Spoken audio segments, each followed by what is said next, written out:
जब तक आखिरी ईरानी जिंदा है तब तक ट्रंप को वो कुछ भी नहीं मिलेगा जो वो ईरान से लेना चाहता है। किसी ने क्या खूब कहा था कि ईरानी किसी को छेड़ते नहीं, कोई छेड़े तो फिर उसे छोड़ते नहीं। अगर आज आप ट्रंप की शक्ल को गौर से देखें तो आपको ये तहरीर बेसाख्ता उनके चेहरे पर लिखी मिलेगी। बेचारा थका हारा ट्रंप 2 दिन में ईरान को शिकस्त देगा ये सोचकर ईरान से जंग तो छेड़ बैठा, मगर 2 महीने गुजरने के बावजूद कुछ हासिल नहीं कर पाया। इसराइल ने अपने मफाद में ट्रंप को ऐसा इस्तेमाल किया कि ट्रंप न इधर का रहा न उधर का। दुनिया को छोड़ें, अमेरिका का अपना मीडिया और अपनी आवाम ट्रंप को एक पागल शख्स समझने लगे हैं। और पूरी दुनिया में आज जो भी सियासी और मुआशी बेचैनी पाई जाती है, अवाम इसका सारा कसूरवार ट्रंप को समझते हैं।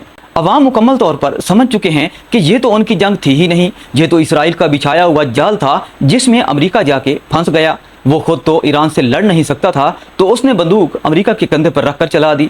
जवाब में ईरान ने अमेरिकी अड्डों की वो दुर्गत बनाई कि 13 में से 11 अड्डे तो मुकम्मल तौर पर तबाह कर दिए।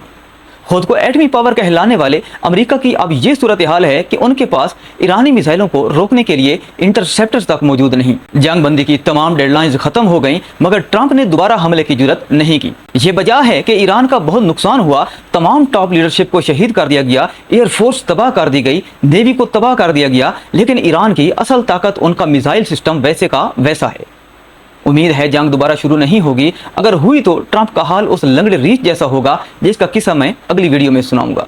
चैनल सब्सक्राइब कर लें, अपना ख्याल रखें और इस चैनल का भी अल्लाह हाफिज़।